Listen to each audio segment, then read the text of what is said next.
wanted to meet the candidates tonight, okay, just the twist it. school committee, the city council, and this event tonight. So I can't thank them enough. We have two amazing candidates running for mayor. So thank you both.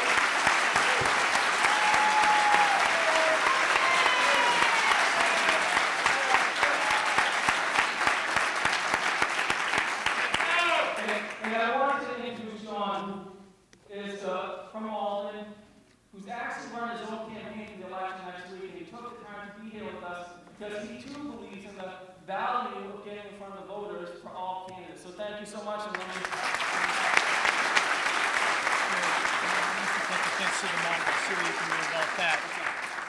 Well, thank you, Jay, and thank you all very much for allowing me to join you and be a part of the Medford mayoral debate. It is a distinct honor, it really is, and a privilege to be here tonight among these candidates and all of you. Putting together a debate is not easy, it's not intuitive, it requires research and work, and I want to thank Mr. Jay Campbell for organizing this. Let's give him a round of applause for that.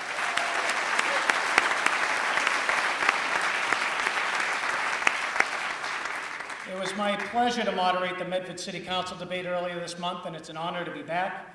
As Jay mentioned, I'm John Matheson. I'm the president of the Malden City Council. So in a sense, I feel I'm a bit of an ambassador this evening. So as I did last time, I want to say a few words about the close relationship between Malden and Medford. We share a similar history and a long history together. We're similar not only in economy, but in population and size and demographics. And we have one of the oldest continuous sports rivalry, the second oldest in the United States of America.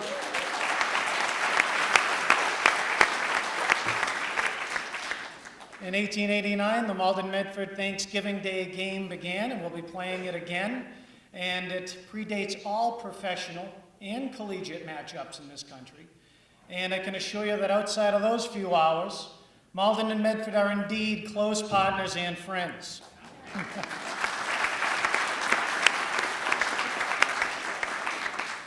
I only have a few more words, but I'd like to say that, you know, on the city council, I refer to us as sister cities. And before we pass legislation or ordinances, we do a comparative analysis with other cities and towns, beginning with Medford.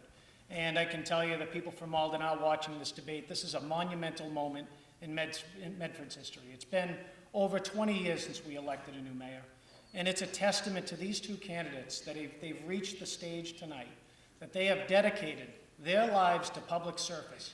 It is a sacrifice of time and from your family and from your work. And it shows that they are truly dedicated to this great city. And I would like to start with a round of applause to both of them for offering us a choice this November.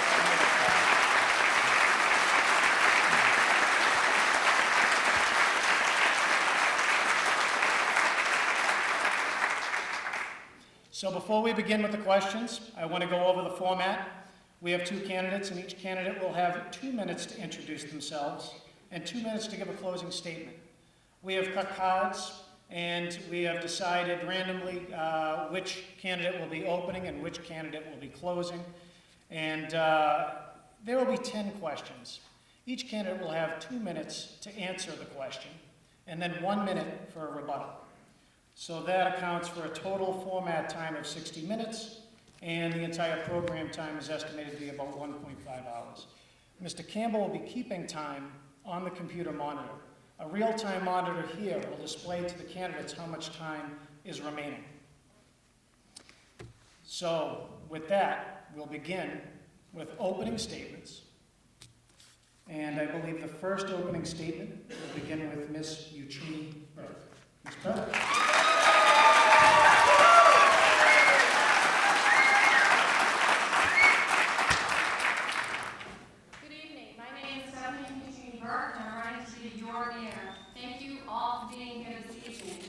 Like you, I chose to reside and raise my family here. When I graduated from Medford High School, I earned a bachelor's degree from Suffolk University and a master's in taxation from Medford University. My 3 children have all attended public schools, and I'm invested in this community and will be its champion. I believe that 15 years as your city councilor, 4 years as director of budget and personnel, and over 25 years as a licensed certified public accountant in the private sector have prepared me to be the chief executive officer of this city. Who would have imagined 20 years ago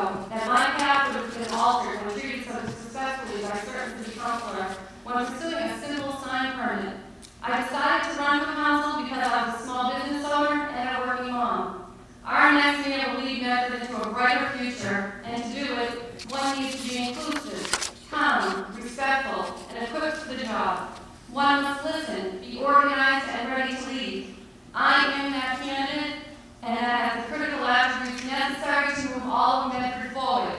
You deserve a man that effectuates change. When you compare the records, the choice is clear. I stood with Medford High School student athletes and the community when they needed a new turf field and a pool. I was brave enough to organize a public discussion and change the integrated living laws in our community. We were losing Medford's small restaurants. I advocated for providing a 21st century education with the building of new schools. I consistently voted to shift the increased commercial tax rate and lower the residential tax rate. Only one candidate stands for all of us when it counts. I believe that my experience and leadership style will help deliver on core local services and help ensure economic opportunity for everyone in the city. So I ask you, are you ready to bring meaningful change to our city?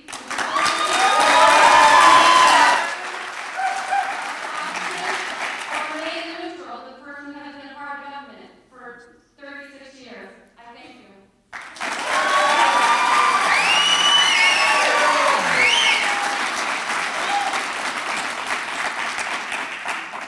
Thank you, Ms. Muccini-Burke. And the next opening statement will be offered by Mr. Penta. You may begin.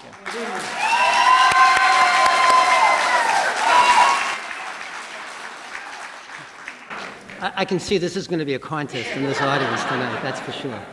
Good evening, ladies and gentlemen, and students that are here this evening. My name is Robert Penta, and I am respectfully requesting your vote to be Medford's new mayor on November 3rd for the first time in 28 years.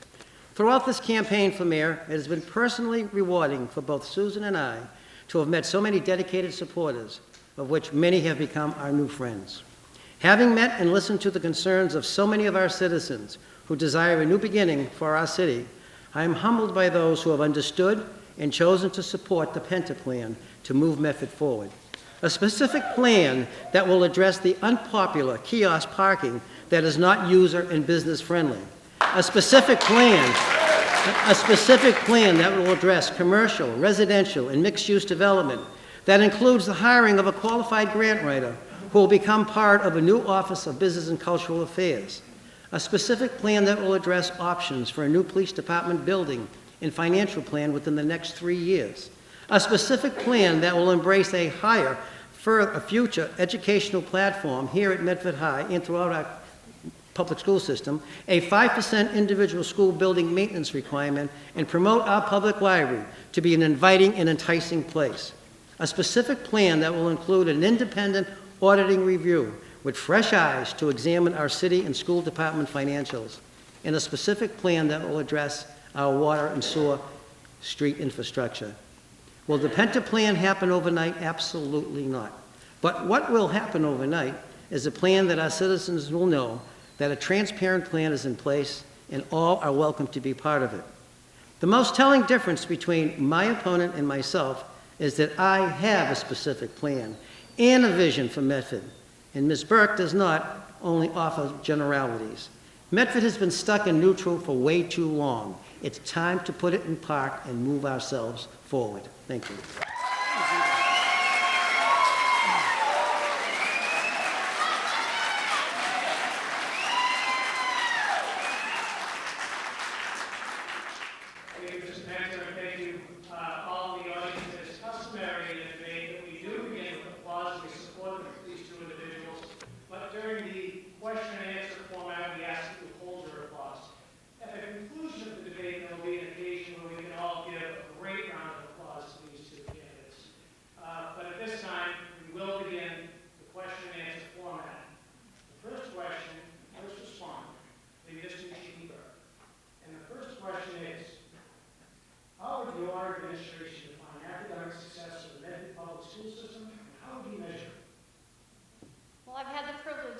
Children pass through these fine walls here. So I've seen firsthand the great teachers that we have and what it takes to produce our children with the best aptitude that they're able to do to succeed in life. Wonderful things from extracurricular to athletics to band. There are so many things that are offered in this facility. That is a wonderful thing. I think the question, though, goes to the testing element that we're seeing far too much of in this community and across the state and the country. It's constantly test, test, test. I know what that does to our children, the nerves that they come home with when they know that the test week is coming upon them, and it seems to be taking up more and more valuable education time. So I am a proponent of limiting the test structure, go with one test and that's it, and that's the end of it, and see how well our kids can achieve because they have more classroom time with their professors and teachers. Thank you. John, can you just repeat the question, please? Yes, the question now goes to Mr. Medford. It is, how will your administration define academic success for the Medford public school system, and how do you measure it? This past Monday, I had the unique opportunity to teach a class up here at Medford High School. And what was very interesting about that class were the students, not only were they engaged, they were well informed as to what was going on. So well informed that some of their questions, with all due respect to the Chamber of Commerce, were more directed and more in tune as to what they thought should be going on here in this community. This building, Medford High School, has a quality that a lot of other buildings don't have. They have a lot of good teachers and a lot of good schools. And when I hear statistics come out and say that 1 out of every 30 high school kids has a drug problem or has been on drugs or is associated with it, I don't buy that, because there are many more good kids than there are kids that have problems. And the kids that have the problems are the parents of the ones and the people that are taking care of them. Those are the ones that are suffering as much as the students. We have a quality educational system here in this community. Can it get better? Absolutely. To me, I have an issue with Common Core. I don't think it's good for the community. I don't think it's good for the state. And as if you watch Common Core and its whole educational processes throughout the entire Commonwealth and the entire United States of America, you're going to see slowly but surely, state after state, city after city, getting away from it because it serves no purpose. As Ms. Burke just alluded to, it's nothing more than testing and testing, and you can't revisit history that's already existed. It is what it is. To get Medford back and to make Medford a better, productive, you need the parents, and this community has parents that are involved. But you also have to have civil discourse. And just because you have people that can't agree or not agree, that should not end or begin the topic. It should put the topic on a front burner for the purposes of getting it resolved. The students in this school and all the schools in this community deserve the best education they can, because that's what your tax dollars are paying for. And as the Chief Executive Officer of this community, I will ensure that each and every school and each and every principal is held accountable for the students and the teachers in their schools.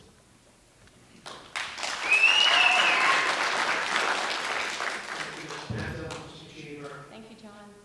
I think it's also important that we recognize the city's diversity and the children that come to our school system.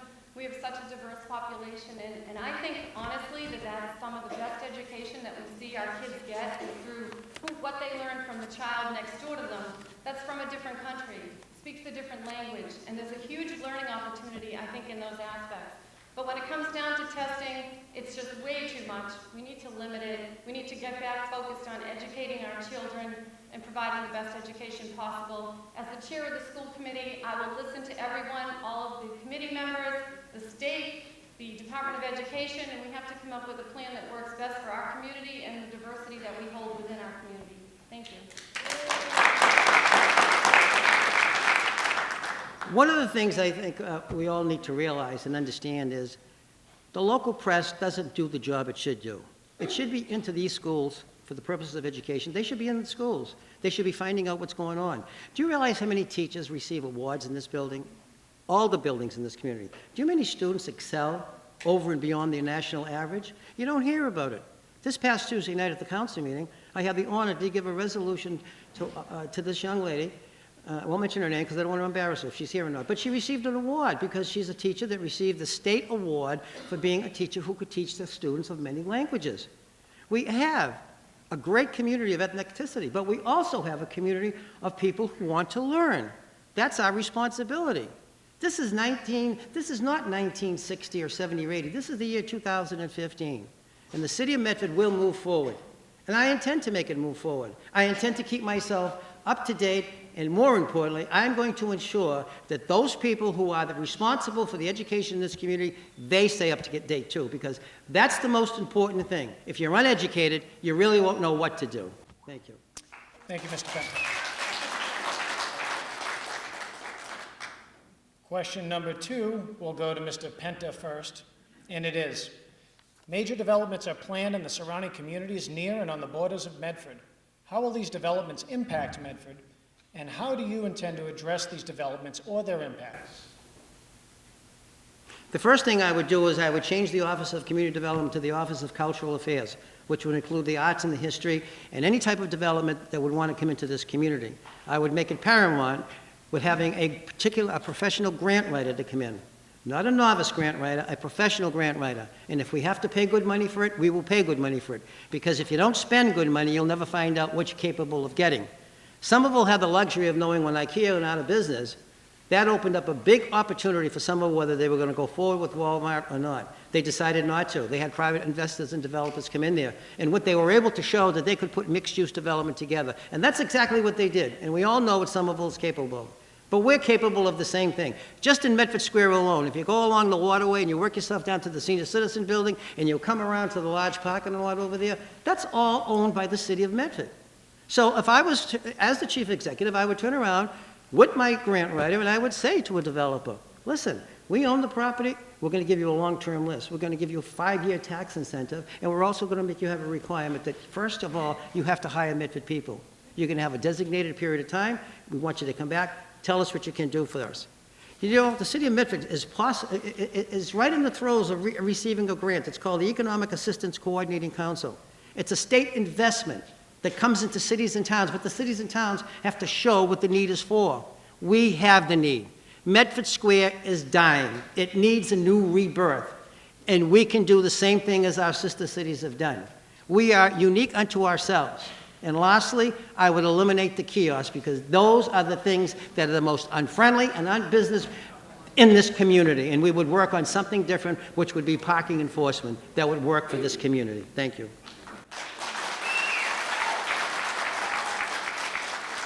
Ms. Muccini-Burke. Certainly. Major developments are planned in the surrounding communities near and on the borders of Medford. How will these developments impact Medford? And how do you intend to address these developments or their impacts?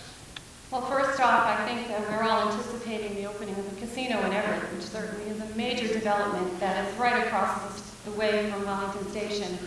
We do have a surrounding agreement in place that calls for much of the funds, and Malden, John, I'm sure we're part of this as well. Malden has a surrounding community agreement, so that we made sure that Wind Management has to put up the funds in order to analyze all the traffic patterns that come in through Wellington Circle, as well as many of the light stops along the Fellsway and Riverside Ave. So one of the ways of reaching the goal of working with our fellow communities when they are so supportive of these projects is to work together, come up with a plan, and try to do what's best so that we can release some of the traffic burdens that we seem to incur from these surrounding communities. And I also think that we seem to think Somerville has done a fabulous job with that area.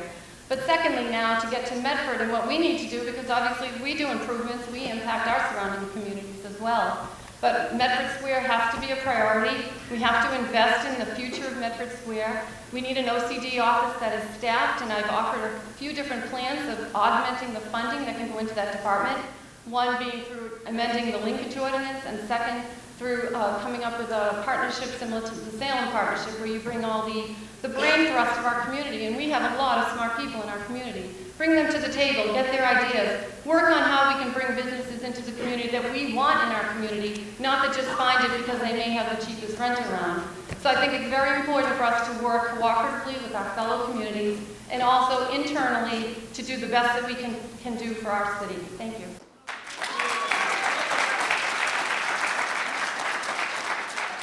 One minute to you, Mr.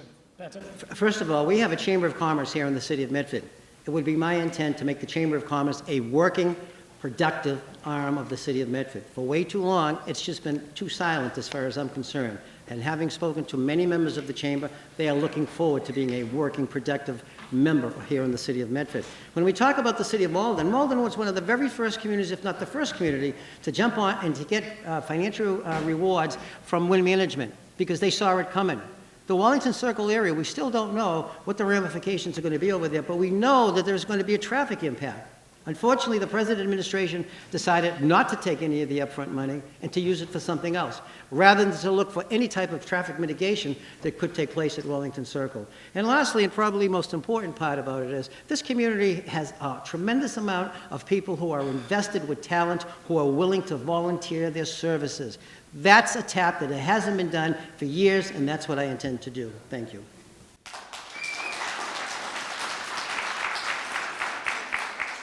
Ms. Muccini-Burke. Thank you, John.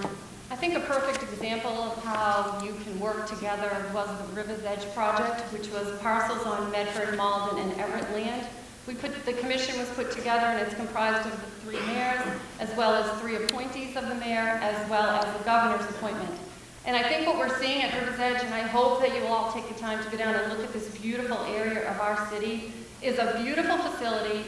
It's creating a mixed-use development. We're putting in housing with an affordability component, and we're also seeing businesses. We have Mayoral down there doing their sales operations. We have some of the high technology companies that are operating out of there that you wouldn't even know exist on River's Edge. So it's a fabulous location. It's a fabulous offering of businesses that are there, and I think by using that as a model, we will be able to recreate great businesses throughout our community in the areas that we can develop. Thank you.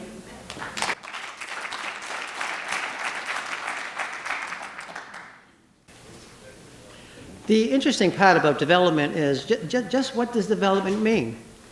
Do you realize that development for the sake of development has an impact on a community? And when it has an impact on a community, it talks about police, fire, public works, school department, and all the amenities that a city has to offer. The city really needs to sit down and take a look as to where it's going. What's the matter? What, Give you additional time to finish your sentence, and then if Ms. Burke has any other questions. We already did our one-on-one. Am I not supposed to be talking? I don't. We already did 2, 2, 1, 1. Oh, then forget it. Finish it. No, forget it. No, I don't know. I don't want to. And I'd say this, Mr. Muccini-Burke. Fine, thank you. We'll go on to the next question then, which will begin with Ms. Muccini-Burke, followed by Mr. Penfield. What are the goals of your administration in its first 180 days and 365 days? Oh, that's a question. We have a lot of goals that we need to enact fairly quickly. One of them is the parking issue. It needs to be addressed right at the forefront of the administration's first few weeks, not 6 months. So I know that we will be actively getting a person on the street that knows exactly what the issues are, that can put in the tweaks. I've made several recommendations over the past few months that have come from the people and from the businesses so that we can make it a better system in place. So I think that is number 1 priority. Number 2 is getting down to basics and getting a capital plan in place. We need to have an infrastructure plan for our entire community, and it's not the mayor's capital plan. It has to be the city council input, the school committee input, the businesses, the people. We need to know what's important to you, and it has to be transparent so that every year when we go out to bond, which you saw in the past couple of years how much bonding we did do, that you know what's on the horizon, what needs to be addressed, what are the priorities of this community.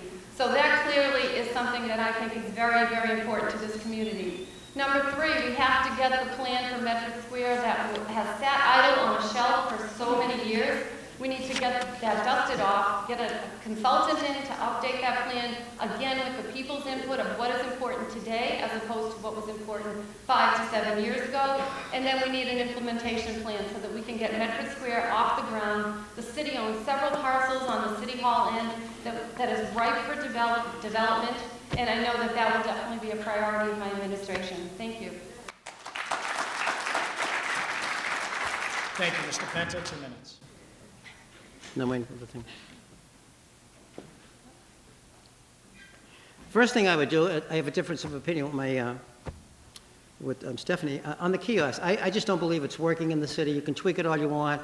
What needs to be done is you need to have it completely dismantled, and I think you need to have a new plan come in that basically addresses something that is consumer and consumer friendly, business and consumer friendly. And we can do that because we have the in-house talent to do that. And that was the recommendation of a 2009 commission that this present administration and this mayor put together, but they didn't want to listen to. When we talk about taking a plan off a shelf and dusting it, this plan and that Stephanie's talking about goes back to 2005.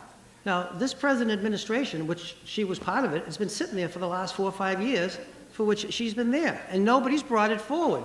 Why all of a sudden is it coming forward now? I don't know. But over the last 20 years, it's been 3 plans that the city has paid for, well in excess of over $300,000. So if we're going to take anything off the shelf and dust it, why don't we take all 3 plans out, take the best of whatever the best is out of those 3, and see how it works in 2015 rather than in 2005. And more importantly, as we continue to go forward and looking at investments within our community, our police department is in a terrible state of repairs. That needs to be addressed. Our public service and public safety buildings, they're prime in this community. They spell the difference between tragedy and safety. They spell the difference between saving someone and not saving someone. And it's an attitude, and it's a perception problem. And we have a terrible one here in this community because we just went through a bad situation. But we don't need to have any more of those bad situations. I think people really want to go to work, enjoy their job, and like the place where they go to, rather than grumble about it and have some concerns about it. Also, school buildings. Let's jump to the school buildings. The school buildings, which are 15 years old, have $1 million plus worth of needs to be taken care of. This is the same problem why you built the new schools some many years ago. Bob Penta wasn't against the new schools. I was against the fact that it was not put on the ballot and the people had an opportunity to discuss it, rather than just being told you're getting new buildings from 13 down to 4. That's not community, that's not transparency, and that's not what was good for the community to understand. They needed to have input. Thank you.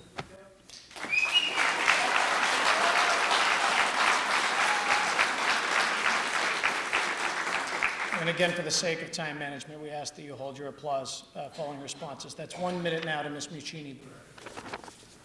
Thank you so much, John. First, just a couple of rebuttals. The advisory committee that the mayor had put together that Councilor Penta just noted, their first recommendation was consistent enforcement, and their second one was controls needed, meters, kiosks. That was 1 and 2 that came out of that committee report several years ago. Secondly, why would I take that off the shelf now? Because it would be my administration. That's why I would take it off the shelf now. I didn't take it off the shelf the last 4 years because that wasn't my administration. The input that I offered to the mayor on several different occasions, some things were listened to, some things weren't. This would be my administration, and I will set the priorities that I think are important to the administration with the input from the people. And I agree that the police station needs to be dismantled and rebuilt somewhere else.